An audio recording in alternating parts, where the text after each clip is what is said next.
Hello, my name is Javier Santoyo, and I'm going to be discussing the visual language and structure of James Benning's Ten Skies, which I believe to be one of the best films of the 21st century.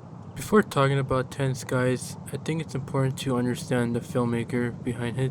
James Benning is an experimental filmmaker most commonly known for his slow, meditative, and highly observational films. His work focuses mainly on landscapes, lengthy shots, and just the nature of time itself. Rather than telling traditional stories, he's more interested in how we experience images, how we perceive them, how we listen to them, and how that perception might change over time. His films strip down cinema to its most basic elements, asking what happens when we simply absorb the world without any interference. And I think Ten Skies is one of the clearest examples of this philosophy. The film is made up of 10 static shots of the sky. There are no characters, no traditional dialogue, or no plot. At first it can feel like nothing is happening, but the longer we watch, the more we begin to notice that something is always changing. From a visual storytelling perspective, the film is built entirely on rhythm.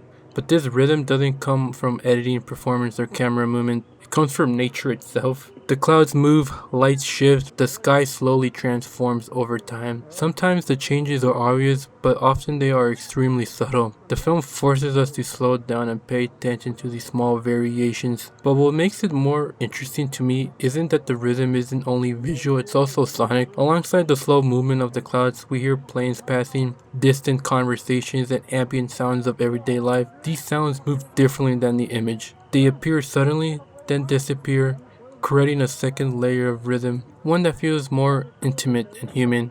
Nature becomes the editor, both visually and sonically.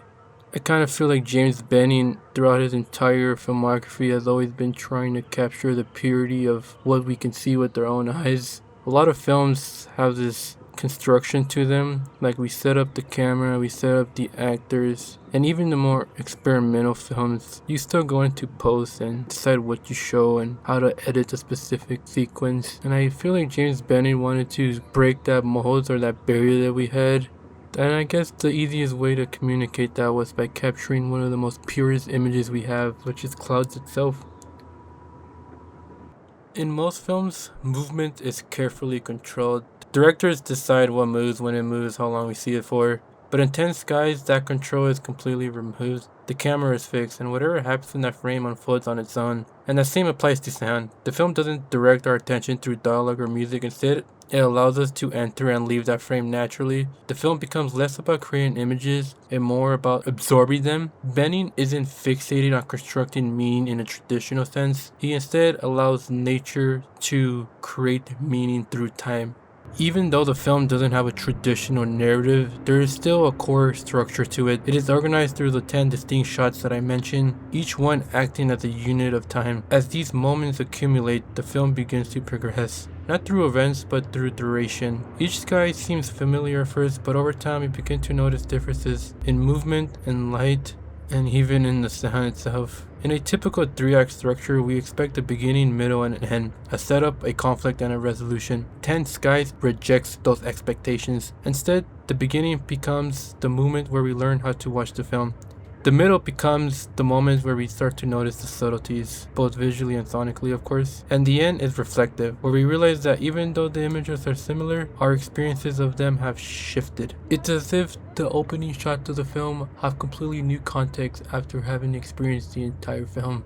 What the film ultimately reveals is that even when things appear the same, they are constantly changing. And more importantly, we are changing as we watch them. At first, the sky feels empty or uneventful, but over time we begin to notice texture, the movement, and the variation in the clouds and the sky. And through sound, we're reminded that even in the quietest, most distant images, human life is still present. It's just outside the frame. The film becomes less about sky itself and more about how we perceive these concepts. Ten Skies doesn't tell a story in a traditional sense. Instead, it structures an experience. By removing control, it allows time and nature, and at times sound, to shape the film itself. And by slowing all of this down, it changes the way we perceive things. Nothing dramatic happens, but by the end our attention and our perception has shifted. The film is a meditation on the nature of life, the subtleties that many people take for granted.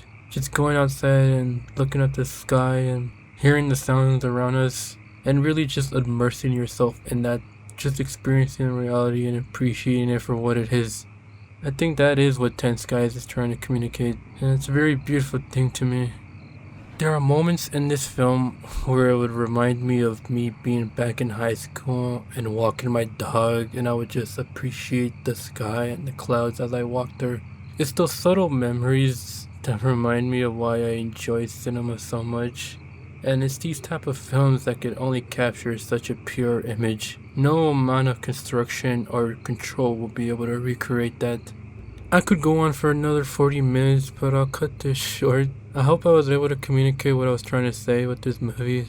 The unconventional nature of it makes it difficult to express my ideas in a streamlined way. And sometimes I feel like these types of films, just even talking about them doesn't really do it justice. Sometimes these types of films, the only thing you can do is just let the film speak for itself.